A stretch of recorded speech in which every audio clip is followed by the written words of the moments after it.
Hey coaches, Coach Parker here. I've got 25 elite beast offense tips for winning more games. And let's jump in right quick.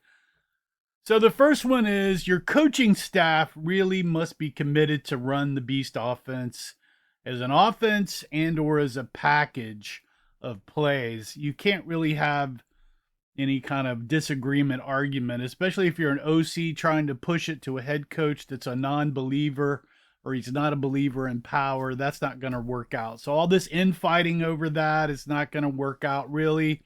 Coaches won't coach it. It's be kind of sabotage. Parents are going to get upset. They kind of see this internal struggle.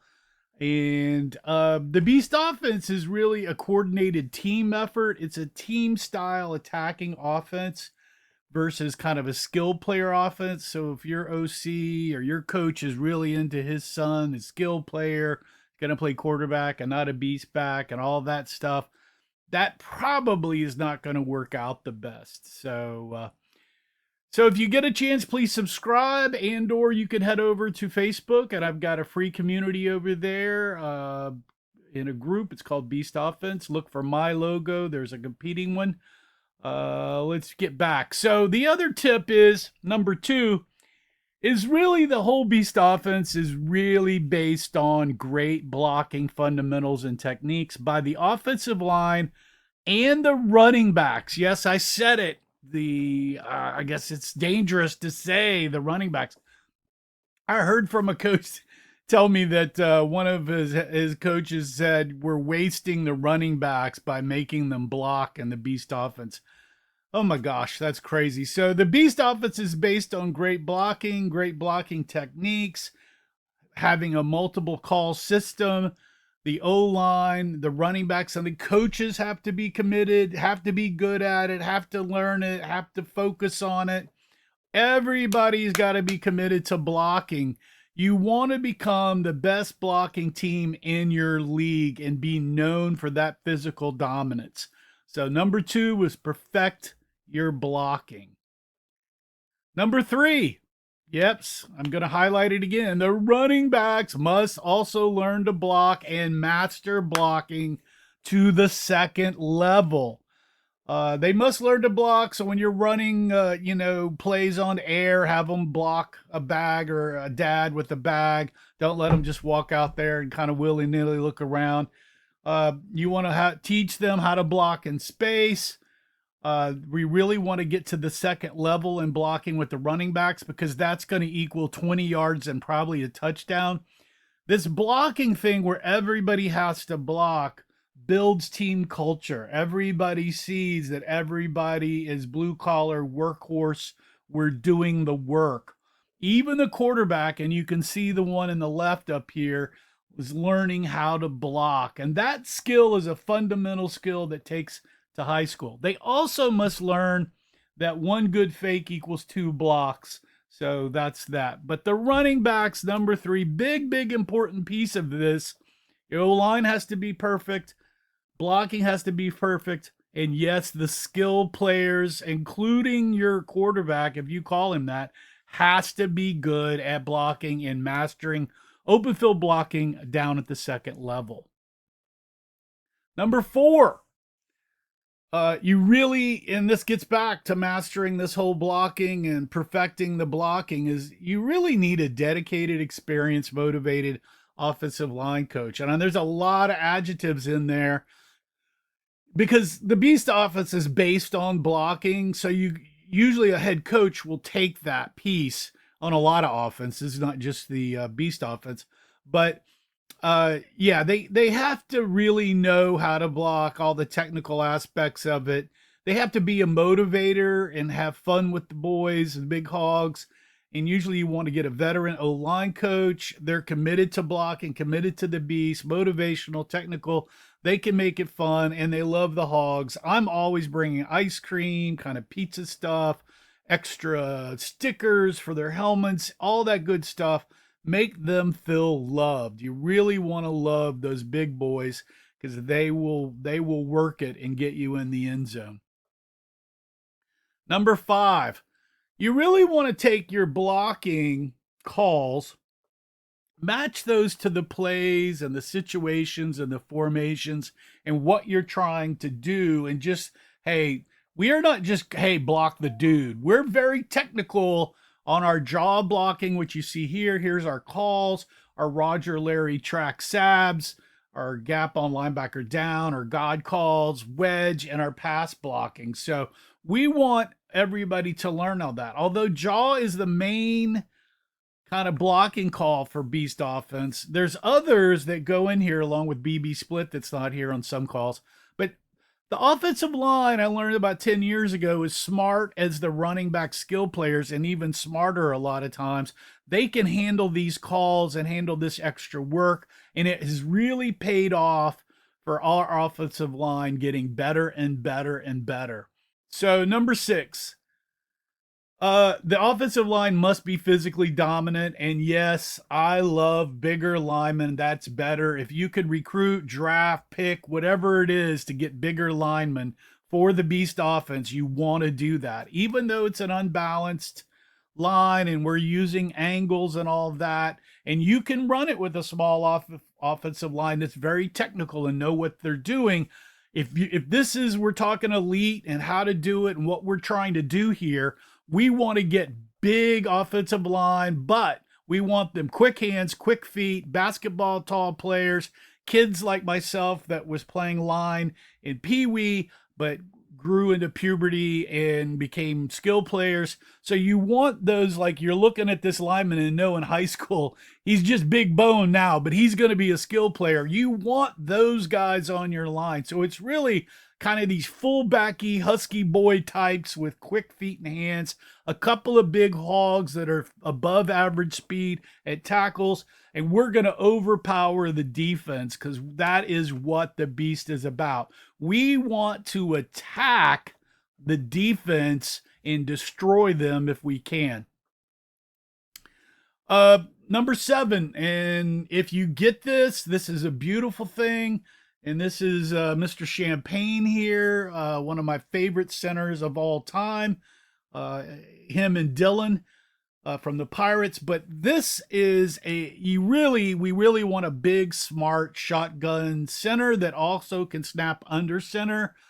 And can also directional snap and has this natural ability. We can teach some of that, but they sort of have to be committed to it. These two guys that I've talked about, name their dads. They wanted to be centers. They were into it. They practice at home. They practice before practice. They did everything that was needed to become a great center. So yes, we want that. We want that 99.9% consistency. We want them to be able to go to shotgun and to under center. And if they directional snap, that's a plus. These bigger centers are great for wedging. Now, we've run 2 centers for under center and snapper, so you can do that. We've brought in a tackle for wedging when we had a small center. So you can be versatile in how you're dealing with the situation with the play. But you really, I mean, like I said, if we're trying to go elite and we're really talking about what we want to do to be the best, we want this big center, and we want them to be smart and trustworthy. And basically the team captain of the offensive line that can make a lot of calls. So the 2 that I mentioned were awesome. Jackson here in the picture actually helped coach one season, and he was probably one of my best offensive line coaches that I've had because he came through the system. It was incredibly cool. The other thing that you want a big guy at and a big dog is your Playside tight end. And a lot of time, if I have 2 power tackles or 3 power tackles, one of them with the best hands will become this Playside tight end on the unbalanced big side. And you can see Jace here. He's playing, I think, D2 ball. He was huge, had great hands. He was on my 7 versus 7 team. He could be that bowling ball to take down defenders going down in jaw or take on a defensive end. He definitely had the mean gene. He could handle offensive tackles, linebackers, DNs, all that, and he had great hands. Also, if you see right here, here is a directional snap. You see Jackson is going to directional snap to that running back there in our fat cat kind of formation. So, yeah, so you need this Dawg at tight end. Now, I had a middle linebacker, Mr. Muff, who was also a great tight end for us. He was just absolutely mean. His dad asked me, "Is it okay that he's this mean?" Yeah, when you put your helmet on, we like that. So that's the other thing. So that's another thing.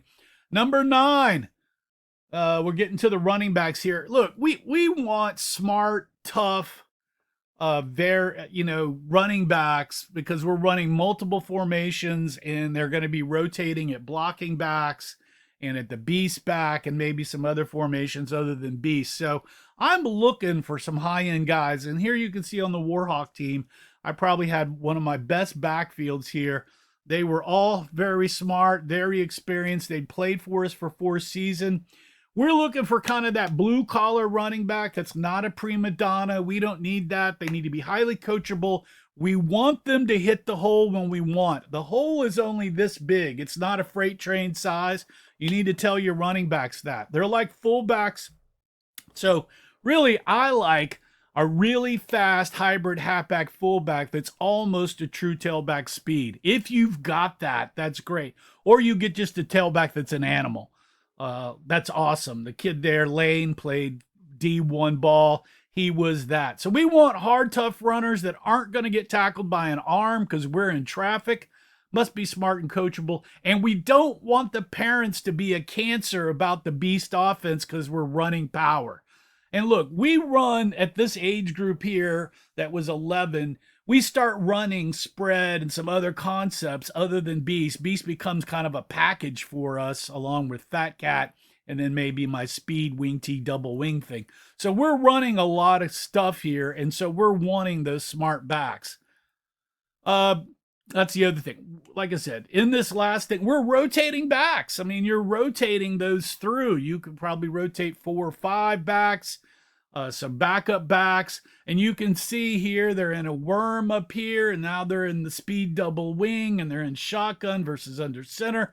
There's a lot of stuff going on. They've got to be smart.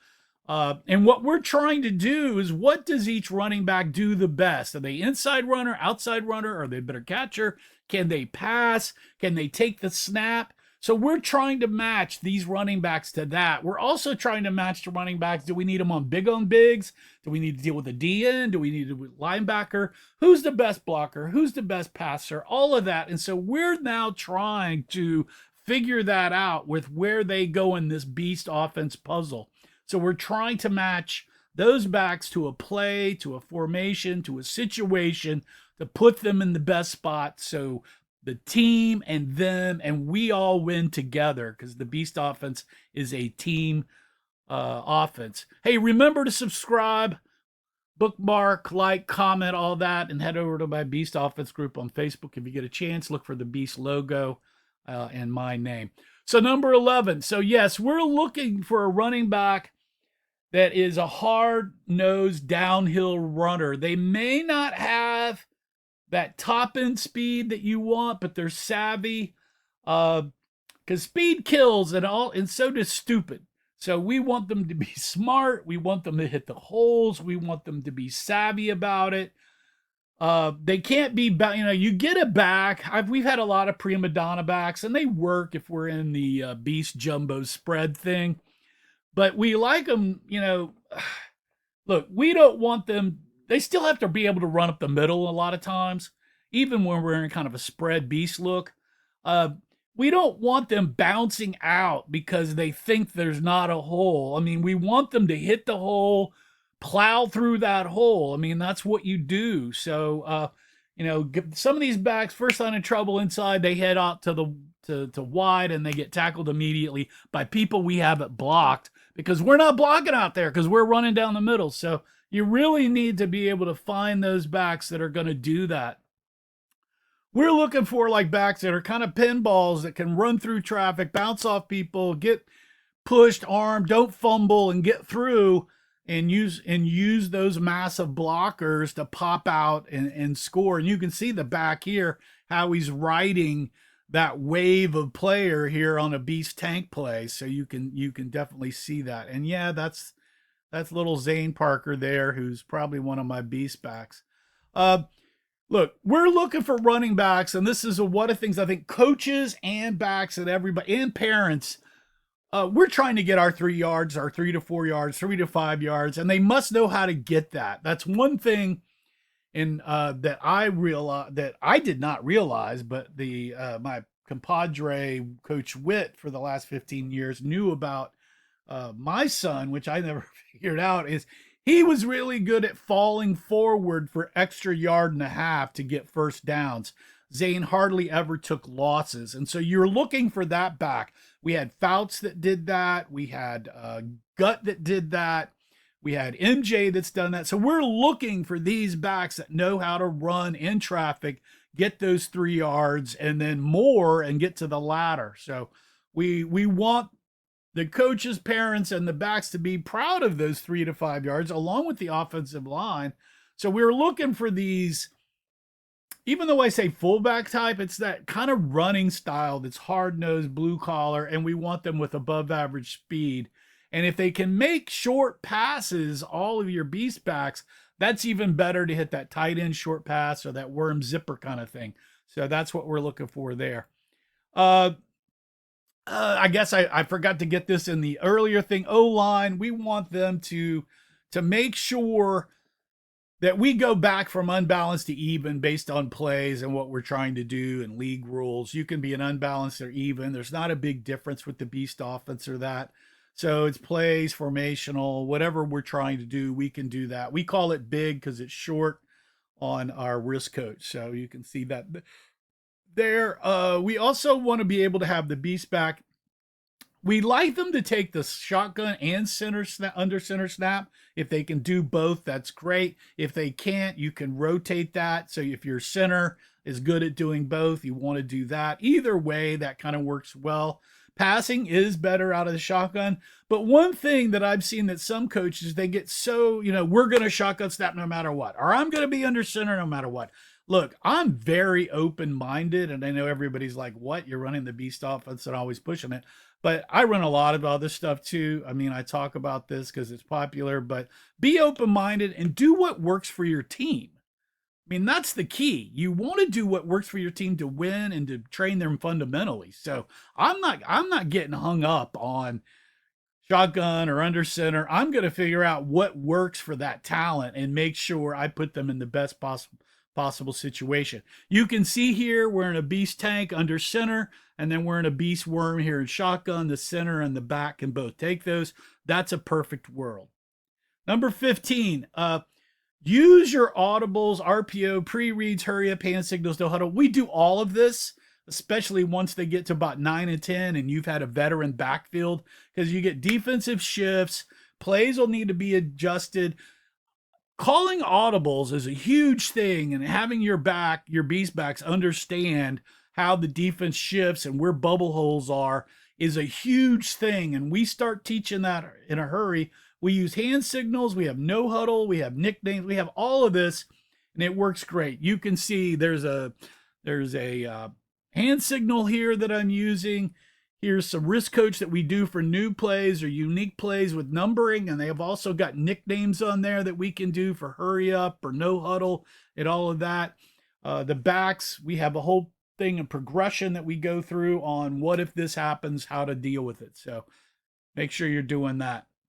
You want at 15, you want to call plays in a series to set up plays, just like every other offense. I have the series that I like. And here it is. I love to go beast left tank, beast left tank, beast left wedge, honey badger, and then a pop pass because I suck the defense in and then I throw it over. Works out beautiful. You can set up a lot of these. It's like worm sweep, then worm zipper pass or worm flood. So you can do all that kind of stuff, or the beast Texas counter. So there's so many plays. A lot of people get hung up. There's probably just in the 3 main beast offense formations, tight, wide, double wide, there's probably 45 plays, 15 times 3. All right, so it's number 17. Do not forget passing, play action, and sweep option. Here we are. Zane again is in the beast back formation. He's throwing. It's loaded with pass plays. Probably a third of the plays are passing plays. A lot of sweep action. sweep option, a lot of play action, works out great. We use the audible to the tight ends and the wing backs a lot. So anything kind of fried chicken is a pop pass kind of thing going on. You want to suck that defense in with power and then wham bam pass. So that's how we like to do it, and it works out great, and you don't have to block it for a while. 18, you want to embrace this 4 to 5 yard plays as the players and the coaching staff. 4 times 3 is 12. 3 times 4 is 12. First downs, don't get mad at only 4 yards. Celebrate them like they're 20-yard carries. Long extended drives helps the defense, and offense becomes defense. We've held the ball, I think 15 minutes one game, which was like a quarter and a half, and then almost all of the fourth quarter to end the game. So embrace that. I know I saw a coach the other day on the sidelines, assistant coach. He got mad that we only got 7 yards on a sweep. I'm like, dude, that's great. We got a first down too. So, not every play has to be 20 yards. So kind of start embracing these 4 and 5 yard carries. That comes back to clock management, tempo, huddle break, snap count, eat up the clock. We've used this a couple of times to win Super Bowls at the end of the game where we're just draining the clock off. This is also a good way how to beat teams that can score fast by doing power runs and just eating up the clock. That's another thing that Beast offense will do at an elite level. Number 20, be situational and understand the game. It's chess versus checkers for coaches. Know where you're at, field position. This is just like every other offense, but I'm just saying it, field position, clock, down and distance. What's the defense doing? The Beast definitely has counters and misdirection. I mean, the Statue of Liberty play is one of the best plays out of Beast spread. So don't be afraid, and also to run the same play 15 times in a row. We've done that. A lot of coaches will do this in the single wing and double wing. So understand what's going on, what's worked. Run to the wide, run to your sideline. Are you in red zone? Are you in the no pass zone? Are you in this punt area? So think about all that with the Beast offense, because it is a team thing, and all these things matter since you're running power. And you may not score as fast as your other offenses, but if you're running multiple, you can. So here it is again, 21. I want to re-say it. Tune the Beast offense to your players. Put them in the best positions. That's moving people around on the O-line if you need to, on the backs, blocking backs, in the Beast back. Be open-minded, not closed-minded. Adjust the snap. Shotgun versus under center. The snap count, kind of run a no play. We'll have one of the backs always call the snap count sometimes, so there's not more offensive kind of offside penalties. So tune this thing, just like any offense, to your players. 22, and we're getting close to the end. Build the team culture with everybody, not just your skill players. The O-line are part of touchdowns in the Beast offense. So that is one of the things that the Beast offense does. It's a team offense which builds team and the whole team culture, because everybody is kind of the blue collar and we're working as a group. Blocking is big, not just for the O-line. So a lot of coaches will just focus on their 5 skill players, not in the Beast offense. It's a team. Embrace everyone and have fun, and make sure your coaches are also having fun. Here it is where we're talking about number 23. We're almost to the end. Be multiple with multiple formations. In my Power Wing Beast offense, it's a multiple with different offenses other than just the Beast. But here's a lot of Beast stuff here. Tight, widespread, wall, monkey, cousin fat cat. And then there's the pie, power I, my speed double wing. I usually choose 2 or 3 of kind of formations and go. Here's some things. So that's that. 24, the best Beast back may not be, I know this is weird, your best player on your team.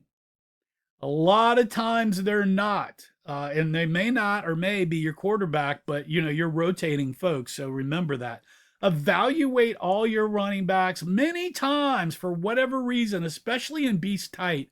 a scrappy fullbacky or even just a skinny scrappy running back becomes your best beast back in that Yale tight formation. I don't know why, but it happens. They run in traffic real good. People don't see them and they kind of bounce. The one way to help you, not just with the beast offense here, but with anytime you're evaluating offensive players, is use film to evaluate your players to overcome your internal bias. It's crazy. It will help you. And use those scrimmages, film it to get your best beast backs and what formations, and go through that as much as you can. You'll be surprised what you thought was a second string player may be your best beast back in tight. Let's see. That was 24. Oh, goodness. Here we're at 25. Have fun, and winning is funner. You can see some of our teams where we've had some fun here.